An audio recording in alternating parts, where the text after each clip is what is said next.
If they gave out an Academy Award for Best Performance by a silent harlequin in a white clown suit who can mime a giggle fit while slicing people's faces off, don't try this at home.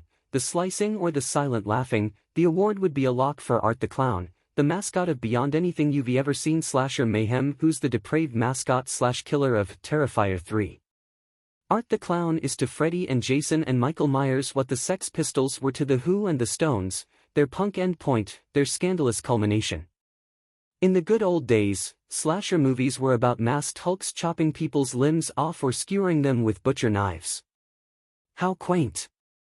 Saw and its sequels upped the ante, with the characters subjected to intricate machine-tooled torture that involved every conceivable form of dismemberment, with the added joke of each victim deserved it. You might well ask, how could the Terrifier films top that? The answer has to do with something that Art the Clown has in common with Kamala Harris, the joy factor. It's implicit in every slasher movie, going back to the granddaddy of them all, Psycho, that the men wielding kitchen knives and chainsaws get off on what they're doing. That's part of what's scary, they like their work, so you're not going to convince them to stop. But Art the Clown takes the concept of enjoying homicidal sadism to new levels of sick puppy insanity. The character is played, in all three Terrifier movies, by David Howard Thornton, an actor who disappears into his costume, white makeup and hook nose and bald clown head cover, black lipstick mouth, dirty rotten licorice teeth that look like they were borrowed from the Nun, all capped off by his tiny top hat, which is cocked just so.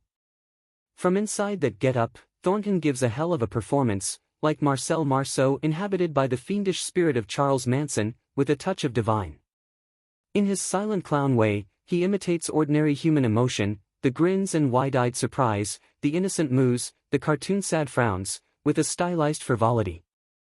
He's going to mock and mirror what you're feeling right back at you, just before he saws your legs off or disembowels you like a stuck pig. The Terrifier movies, so sordid in their ultra-violence, began as an underground phenomenon, but they're now a mall theater franchise with a complicated backstory, like the Scream films.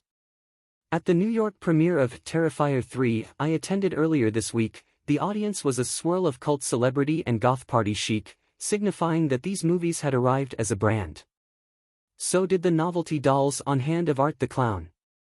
In Terrifier 3, Sienna, Lauren Lavera, who has emerged as the series' heroine/final girl, gets released from a psychiatric hospital. She's been in and out of them, and goes to stay with her Aunt Jessica, Margaret and Florence, Jessica's husband, Greg, Bruce Johnson, and their kid, Gabby, Antonella Rose. There's a lot of kitchen table discussion, maybe too much of it, of all that went on before. Damien Leone, the series' garishly inventive writer-director, knows how to stage a splatter opera of an opening fanfare in which a family gets chopped to pieces. But he's not exactly a wizard of expository dialogue. He makes these movies on the cheap, and they have an outside-the-system quality. They're basically collections of set pieces. And the flashbacks in which Art the Clown, who was decapitated at the end of the last film, gets weirdly reconstituted by Victoria, Samantha Scoffidi, who becomes his one-eyed rotting and walking corpse assistant, play like a highlight reel of scenes from Reanimator shown out of order. Terrifier 2, all 2 hours and 18 minutes of it, was a more seamless piece of filmmaking, but Terrifier 3 puts the T in extreme, and it has an ace gimmick, one that simultaneously winks at and fulfills franchise expectations, when it sets up Art the Clown as a fake Santa Claus who unleashes his mayhem at Christmas time. He steals his costume from an off-duty store Santa after freezing his limbs with nitrous oxide, which makes them crumble to dust at the smash of a hammer.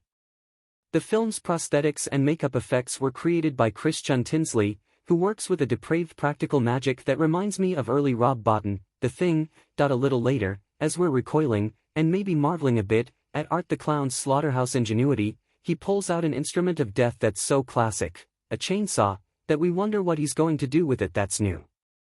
Well, here's the thing. In every chainsaw murder you've ever seen on screen, you only see so much. The Texas Chainsaw Massacre, in its poetic nightmare greatness, is famous for being understated in its gore. But Damien Leone and Art the Clown are going to show you what no Chainsaw sequel, no scene that helped to get Scarface an X rating, ever did. We begin with 2 nude college students fornicating in a shower, at which point Art, as Santa, saws through the shower door, then starts sawing off hands and limbs, then places that chainsaw right between the dude's buttocks, at which point the party is just getting started. The movie's climax features squiggly rats, a big glass tube shoved down someone's throat, and a head that's been carved down to a brain so that we go, "Who was that?" The detail that reveals the identity is, in an awful way, witty. Terrifier 3 is 2 hours long, and you might wonder why a porno violence exploitation movie, the kind of thing that's usually on the short side, would be such a protracted smorgasbord of gruesomeness. But that's part of what Terrifier fans crave, a complete immersion in depravity.